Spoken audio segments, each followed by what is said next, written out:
Boa tarde. Quero primeiro agradecer, cumprimentar o Adler, presidente do IPREV, o Fábio, secretário do TCU, o Aguinaldo, secretário de auditoria. E, bom, a má notícia é que eu vou continuar dando más notícias. Mas a boa notícia é porque o Samidana vem daqui a pouco, então apresenta uma esperança para nós. Bom, o tema da minha palestra é a auditoria que foi feita, a mesma auditoria que o Fábio falou, que foi em coordenação com o TCU, o TCDF participou, a auditoria ocorreu no ano passado, e nós vamos trabalhar os resultados da auditoria e alguns conceitos importantes para se entender o contexto previdenciário no DF, especificamente na gestão do regime próprio de previdência distrital. Contextualizando a auditoria, tratou-se de uma auditoria integrada. O TCDF trabalha com 3 tipos de auditoria: regularidade, operacional e integrada, sendo que a integrada ela agrega tanto aspectos de regularidade, ou seja, aspectos da norma estrita de checar o cumprimento legal, quanto aspectos operacionais. Nesse caso, foi uma auditoria integrada, então abordou os 2 aspectos. Dentro do tribunal, faz parte do processo 2510 de 2016. A auditoria nasceu de um acordo de cooperação técnica que envolveu o Instituto Rui Barbosa, a Tricom, são 2 instituições que congregam os membros dos tribunais de contas, o TCU, e ali está mais 25, na verdade 28 tribunais de contas, além do TCDF. A auditoria envolveu 3 secretarias dentro do tribunal, então a auditoria que utilizou diversos conhecimentos diferentes, a Secretaria de Auditoria, a Secretaria de Macroavaliação da Gestão Pública e a Secretaria de Fiscalização de Pessoal. Foram 4 servidores envolvidos, eu e mais 3. E o objetivo foi avaliar a situação financeira e atuarial do regime próprio de previdência do DF, no sentido de checar se há requisitos mínimos de governança e boa gestão. O resultado da auditoria foi uma decisão do plenário do tribunal, decisão número 3281 de 2017. Nós vamos falar um pouco dos resultados da auditoria e do que o tribunal decidiu em relação a alguns achados mais relevantes. Eu quero começar, eu sei que ontem o Roberto Heller já trouxe alguns conceitos, hoje tanto o Adler como o Fábio reforçaram alguns deles, mas tem 2 conceitos que eu gostaria de reforçar, porque são fundamentais para entender o restante da palestra. Primeiro é avaliação atuarial. Primeira coisa que a gente precisa entender dentro de uma avaliação atuarial é que nós estamos falando do longo prazo. Ou seja, sempre que você ouvir o termo avaliação atuarial, nós estamos tratando de um período de cerca de 75 anos. E, basicamente, o cálculo que é feito é somar os ativos atuais que um plano de previdência tem com o fluxo de entradas esperado para todo esse período de 75 anos e reduzir o fluxo de saídas por todo esse período. Isso tudo trazido a valor presente. Ou seja, o cálculo atuarial ele mostra o que nós temos hoje, o que se espera que entre, tirando aquilo que se espera que saia e chega a uma conclusão. A conclusão pode ser de um superávit atuarial, quando você identifica que tem mais recursos previstos para entrar do que para sair, uma situação de equilíbrio atuarial ou déficit atuarial. Em suma, a avaliação atuarial ela existe para mensurar a saúde de um plano de previdência. O segundo conceito que eu quero trabalhar é o conceito de segregação de massas. Quando nós falamos de segregação de massas, primeiro, é um conceito que surgiu no Brasil, que foi normatizado no Brasil pela portaria do então Ministério da Previdência Social, 403 de 2008, que foi uma portaria que estabeleceu que, para um cenário de déficit, uma das soluções seria a segregação de massas. Então, sempre que nós falamos de segregação de massas, houve antes uma avaliação atuarial que identificou a existência de um déficit que exigia, ou que, pela norma, uma das soluções apresentadas seria a segregação. Aqui no DF, a Lei Complementar 769, é a mesma lei que criou o IPREV, ela estabeleceu um marco temporal para essa separação de massas de servidores. Ou seja, por meio dessa lei, os servidores do DF, como o Adler já citou, foram divididos em 2 grupos. primeiro grupo dos servidores que ingressaram até 31 de dezembro de 2006, que passaram a fazer parte do fundo financeiro ou permaneceram em um fundo financeiro, e aqueles que entraram a partir de 1º de janeiro de 2007 passaram a fazer parte de um fundo capitalizado. A lógica básica desses fundos é, primeiro, o fundo financeiro passou a ser um fundo em extinção, porque todos os novos ingressantes no serviço público distrital passaram a ser direcionados para o fundo capitalizado. Então, a ideia do fundo financeiro é que, com o tempo, ele vá se extinguindo à medida que os servidores se aposentem, à medida que o tempo passe. E a lógica dele é, os ativos de hoje custeiam os beneficiários de hoje.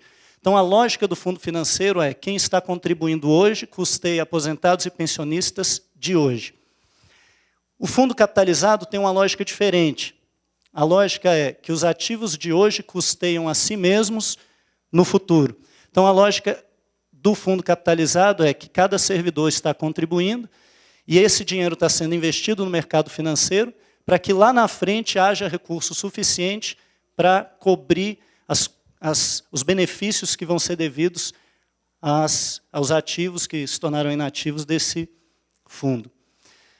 Uma contextualização do IPREV, na verdade eu vou passar rápido, porque o Adler já fez, inclusive esses dados que eu estou usando são os dados da auditoria, eles são dados de 2016, os do Adler estão até mais atualizados. Mas fundo capitalizado tem, ou tinha em 2016, 31 mil ativos, 51 aposentados, 19 pensionistas. Fundo financeiro em extinção, 61.500 ativos, quase 41 mil aposentados e mais de 9 mil pensionistas. Bom, eu coloquei essa imagem ela vem, eu vou até pedir emprestado uma frase do Adler, uma das reuniões que nós fizemos, inclusive nós conhecemos o Adler e a sua equipe ao final da auditoria, boa parte da auditoria foi com uma equipe anterior, mas o Adler ele me falou uma frase, em uma das reuniões ele falou assim, eu sou um homem carregando um balde de gelo no meio do deserto. E eu achei uma boa analogia, porque realmente, a gente, num contexto de crise fiscal, o IPREV gerindo, né, bilhões de reais, é uma imagem interessante. E, tratando do contexto atuarial do IPREV, do regime próprio, a gente tem a seguinte situação, isso aqui tudo com base na avaliação atuarial de 2016. O fundo capitalizado, ele apresentava um superávit atuarial de 0,66 bilhões. Isso a gente está falando de um contexto de longo prazo. O fundo financeiro, um déficit de 261,7 bilhões. E a soma dos dois juntos, uma realidade de 261 bilhões de déficit atuarial. Então, mais uma vez, usando a imagem, o copo d'água seria o fundo capitalizado e o deserto o fundo financeiro. Bom, a auditoria chegou a 5 achados diferentes. Primeiro foi, o IPREV não realiza a gestão plena do regime próprio. A primeira coisa que a auditoria identificou é que, embora a Lei 769 fale que a entidade gestora única da Previdência é o IPREV, ou seja, ele deveria gerir de uma forma única concessão, manutenção, pagamento, a gente observou que o IPREV basicamente realizava o pagamento. Então, as atividades de concessão e manutenção não vinham sendo geridas pelo IPREV. Além disso, nós observamos, e agora usando os dados que o TCU apresentou dos demais estados, que dos 22 regimes próprios de estados que entraram na auditoria, 17 possuem quadro próprio de servidores na entidade gestora de previdência. Apenas 2 dos 22 não apresentavam nenhum servidor efetivo vinculado ao órgão ou à entidade gestora, sendo que um desses dois é o IPREV. A gente identificou que o IPREV apresentava à época 32 servidores, todos comissionados, sendo que poucos com vínculo efetivo. O segundo achado foi base cadastral incompleta e defasada. Nós identificamos que vários campos que são indicados, que são aconselhados pelo Ministério da Previdência para fazer parte da base cadastral, não fazem parte da base que sustenta as avaliações atuariais do IPREV. Então, existem alguns dados como número de dependentes, tempo de contribuição para o regime geral, que são dados relevantes para você fazer o cálculo atuarial e que não faziam parte da base cadastral que suporta as avaliações atuariais. Um outro ponto desse achado é, a lei fala que de 5 em 5 anos é necessário fazer um censo, um recenseamento de todo o regime e de todos os aposentados. E o último recenseamento feito pelo IPREV foi em 2010, sendo que a base na qual ela foi feita não se comunica com a base do IPREV. Então, mesmo aquele recenseamento de 2010 não foi utilizado para atualização completa, apenas como base de comparação que ele vinha sendo utilizado. O terceiro achado foi gestão atuarial precária, nós vamos trabalhar isso em alguns slides mais à frente. O quarto, informações contábeis inadequadas e falha no acompanhamento das receitas de contribuições previdenciárias. Então, nós identificamos, por exemplo, o demonstrativo de informações previdenciárias e repasses, que é o DIPR, é um demonstrativo que o IPREV precisa enviar anualmente para a Secretaria de Previdência. Na verdade, a periodicidade é menor, se não me engano, bimestralmente. E eles precisam enviar isso com informações de repasses daquilo que entrou de contribuições, tanto patronais como dos servidores. E nós identificamos que as informações que constam do DIPR, na verdade, são previsões de arrecadação, e não o que efetivamente aconteceu, o que é uma falha de controle. Além disso, nós observamos dificuldade do IPREV em acompanhar o momento dos repasses, inclusive em cobrar juros, multa, que são coisas previstas na norma e que não vinha acontecendo. E o quinto, gestão da carteira de investimentos ineficaz, pouco transparente e desproporcional aos valores aplicados. A gente também vai trabalhar em alguns slides mais à frente. Bom, no contexto de gestão atuarial, voltando no conceito de fundo capitalizado, eu coloquei a imagem de um grande bolo, porque a ideia de um fundo capitalizado é semelhante a você colocar ingredientes durante um longo período para fazer um grande bolo, né? Então, as contribuições elas vão entrando, os ingredientes vão entrando e um grande bolo vai sendo feito. Sendo que existe um fermento no meio, que são os rendimentos desses recursos, que fazem o bolo crescer. Sendo que vai chegar um momento em que todo mundo vai querer comer o bolo. E o bolo não pode acabar, né? A nossa expectativa é que, quando esse momento chegar para cada um de nós, tenha bolo suficiente para todo mundo. Nesse contexto, o fundo capitalizado trabalha com o conceito de equilíbrio financeiro e atuarial. O Fábio já falou um pouco sobre isso. Equilíbrio financeiro se refere ao equilíbrio anual, ou seja, todos os anos do fluxo precisa ter dinheiro suficiente para pagar o que é necessário naquele ano. E equilíbrio atuarial, a gente já comentou, é o equilíbrio do período como um todo. Já falamos que se trata de um fundo que trabalha com longo prazo, a avaliação atuarial ocorre anualmente. Nós temos várias premissas que suportam o cálculo atuarial. Exemplos, expectativa de idade para aposentadoria, tábua de mortalidade, tábua de entrada em invalidez. Há várias premissas que suportam o cálculo, sendo que há uma específica que tem um impacto muito grande no resultado, que é a taxa de juros real. Por quê? Porque essa taxa ela é uma projeção do Instituto ou do regime próprio de quanto se espera que os investimentos do fundo capitalizado rendam ano a ano por todo o período. Então, como a gente está falando de juros sobre juros por 75 anos, uma pequena alteração na taxa causa uma grande divergência, uma grande diferença no resultado.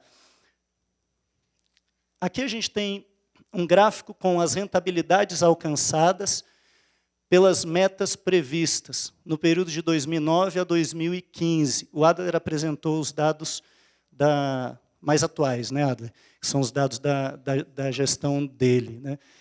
Que realmente, nos últimos 18 meses, o desempenho foi melhor.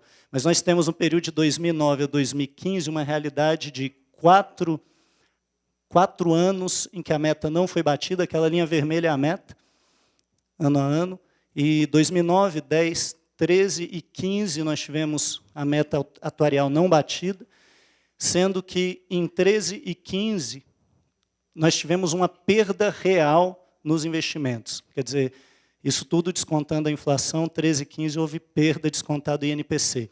E em 3 dos 7 anos nós tivemos a meta batida.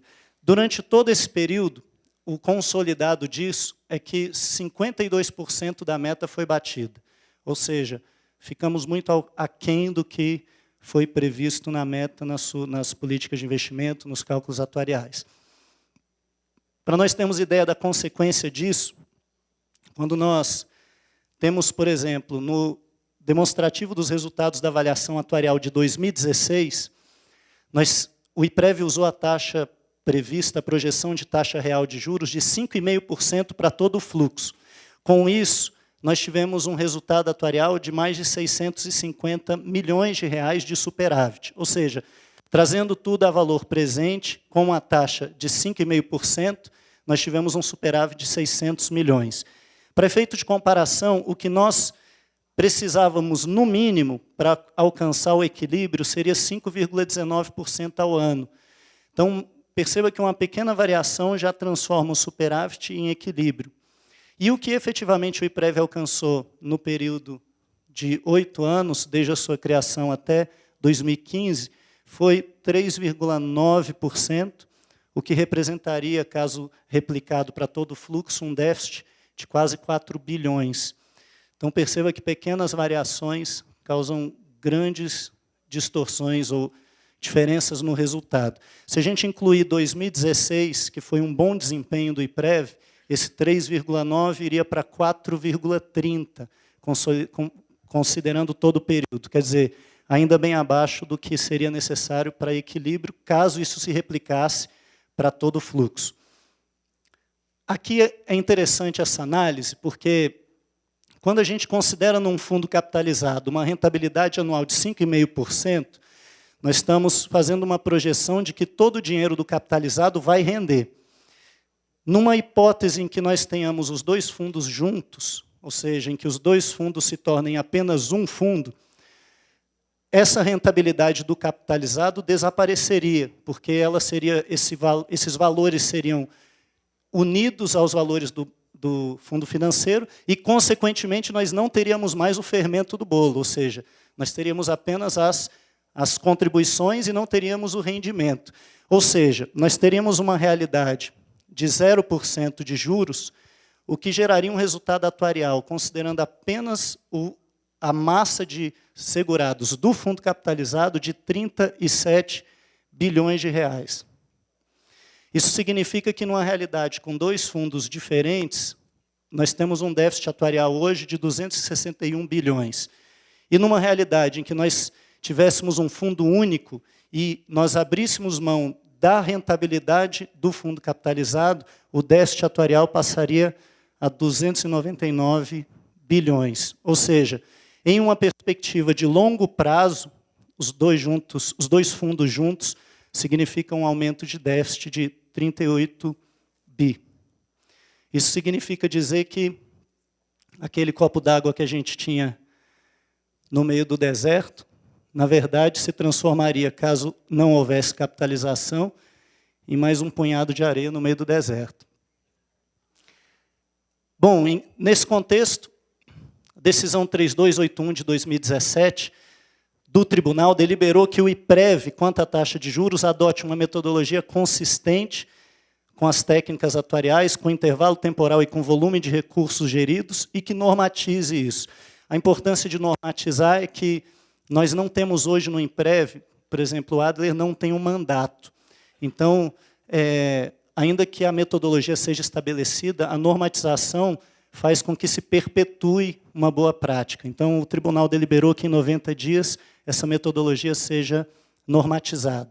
Além disso, que sejam realizados testes de aderência periódicos, considerando um potencial futuro de rentabilidade da carteira e o fluxo projetado. Ou seja, que anualmente o IPREV, ou periodicamente o IPREV realize testes de aderência para checar se a sua taxa está adequada com a realidade dos seus ativos. E, por último, que o Conselho Fiscal do IPREV traga um parecer anual específico quanto à realidade atuarial e de investimentos. Na verdade, especificamente quanto à taxa de juros estabelecida na avaliação atuarial.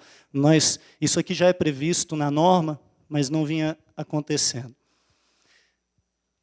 O Adler já citou isso aqui. Nós tivemos, nos últimos anos, 2 leis que reverteram valores do fundo capitalizado. A primeira lei foi a Lei 899, Lei Complementar 899 de 2015, que reverteu 1,2 bilhão do fundo capitalizado para o financeiro, com a promessa de retorno em imóveis. E a segunda Lei Complementar 920, de 2016, que tratou da reversão de 493 milhões, com a promessa de reversão de retorno em ações do BRB. Essa última lei, a Lei 920, ela foi questionada pela Secretaria de Previdência Social e ela acarretou o certificado de regularidade previdenciária negado pela Secretaria. Ou seja, o IPREV teve o certificado negado e hoje o certificado que o IPREV tem, ele é baseado numa liminar do STF, ou seja, nós entramos na estatística de CRP judicial. Dentro desse contexto das duas leis, é necessário que haja uma ponderação para a definição da taxa de juros. Isso porque, simplificadamente, nós trocamos 1,7 bilhão em ativos financeiros por imóveis e ações do BRB. E, muito provavelmente, ou tudo indica, que a rentabilidade de recursos financeiros é bem diferente de imóveis e ações. O IPREV, como uma boa prática, o AD, inclusive, apontou isso para nós, a Previc é uma instituição que cuida da fiscalização dos fundos de pensão, ou seja, as normas da Previc não seriam necessariamente aplicáveis ao RPPS, mas, como uma boa prática, o IPREV utiliza a instrução Previc 19 como base para definir a sua taxa de juros atuarial. Mas a instrução 19, aqui entra uma observação interessante. Essa instrução ela trata, na verdade, da definição de um intervalo referencial. Ou seja, a instrução 19 ela estabelece um intervalo em que a Previc considera que a taxa estaria razoável. A instrução 23 ela estabelece um estudo técnico de adequação anual. Ou seja, é essa instrução Previc, a 23, que diz como deve ser mensurado anualmente a taxa ideal do Instituto, ou de um regime, na verdade, na realidade da Previc, de um fundo de pensão. E daí surge a necessidade de adequação, de ponderação na hora de definição da taxa. Nessa instrução 23, é previsto que seja feita uma ponderação dos ativos, considerando tudo que é esperado de retorno de rendimentos, a fim de você ter uma taxa mais realista. Nesse sentido, o tribunal deliberou ao IPREV que, em 90 dias, elabore um planejamento para gerir as ações e os imóveis e que ajuste a taxa de juros, considerando esses novos ativos, de modo a ponderá-la por tipos de ativos e respectivos retornos esperados. Ou seja, o tribunal determinou que essa ponderação aconteça na mensuração da taxa de juros pelo IPREV. Quanto à gestão de investimentos do IPREV, nós identificamos ao longo da auditoria a ausência de procedimento formal e periódico de seleção e credenciamento de instituições financeiras. Todos os investimentos do IPREV eles eram feitos por meio do BRB, Caixa e Banco do Brasil. E não havia uma forma periódica de fazer seleção de possíveis novas instituições financeiras que eventualmente tivessem alguma oportunidade de investimento melhor. O BRB, Caixa e Banco do Brasil são os únicos que vinham recebendo os investimentos. Percebemos descumprimento parcial da política de investimentos. Então, nós identificamos que no ano de 2015, o IPREV previu na política de investimentos um limite de cerca de 50% em fundos com títulos do Tesouro Nacional, de 100% do Tesouro, e aplicou, na verdade, 71%, ou seja, descumpriu a própria política que tinha sido estabelecida. Atuação incipiente dos conselhos fiscal e de administração e do comitê em relação à questão de investimentos, rentabilidades, e limitação dos registros nas atas do Comitê de Investimentos a discussões superficiais. Nós percebemos que as atas do Comitê de Investimentos se restringem a análises superficiais, elas não trazem discussões sobre melhores possibilidades de investimento, alternativas, elas se limitam, na verdade, ao cumprimento da resolução CMN 3922, que estabelece alguns limites máximos e mínimos para os investimentos. Outro ponto que nós encontramos dentro dos investimentos foram taxas de administração. O IPREV ele investe em fundos de investimento. Então, nós identificamos alguns fundos com taxas de administração muito elevadas. Aqui a gente tem uma lista de 5 fundos de investimento em participações, e a gente pode observar que 2 desses fundos apresentam taxas de administração bem elevadas, né? Um com 2,7% e o outro com 2,5%. Qual o efeito de uma taxa de administração? Ela tem efeito direto na rentabilidade que você vai conseguir do investimento. Então, se o IPREV tem uma meta de 5,5% e coloca e investe em um fundo com taxa de 2,5%, ele vai precisar que o fundo alcance 8%, na verdade. Porque dos 8%, cerca de 2,5% vão ser comidos pela taxa de administração. Mais um exemplo das taxas altas. Aqui a gente usou uma taxa média da Ambima. A Ambima estabelece alguns referenciais. Ali a gente tem uma taxa de renda fixa. A Ambima estabelece uma taxa média para esse tipo de título em 0,53%. E a gente identificou um fundo com taxa de administração de 2%. Né, quer dizer, 277 superior à taxa média. E identificamos um fundo de ações 57,89% maior do que a taxa da Ambima, da taxa média, uma taxa de administração de 3%. Aqui a gente tem, utilizando também os dados do TCU, um ranking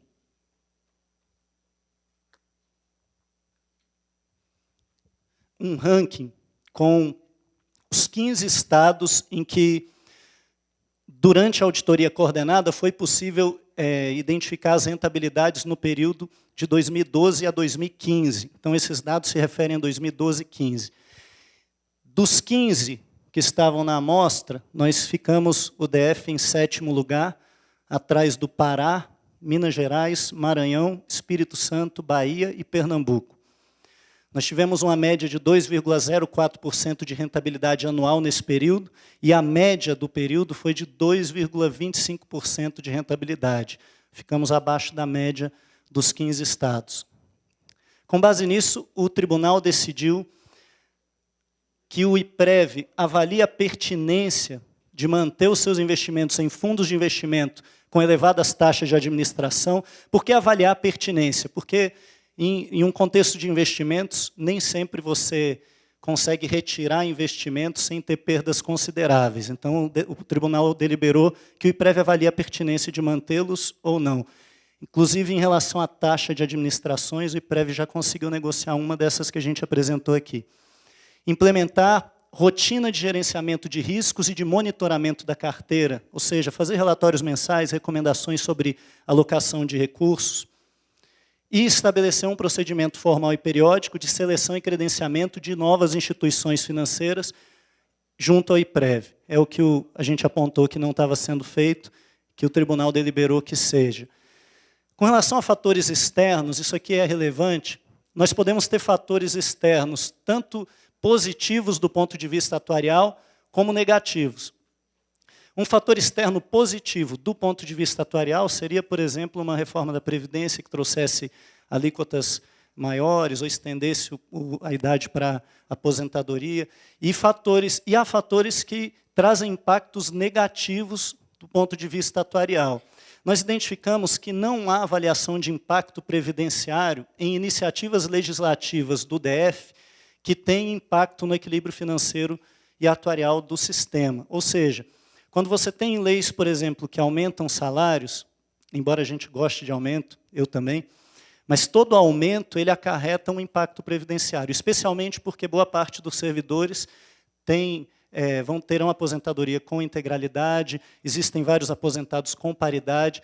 Então, todo aumento necessita de uma avaliação de impacto. Inclusive, o Tribunal de Contas do Espírito Santo, recentemente, na avaliação das contas anuais, determinou, né, ao Instituto do Espírito Santo que seja feito assim também. Na verdade, ao governo do Espírito Santo que seja feito assim também. Que exista, né, uma avaliação de impacto antes de se aprovarem as leis.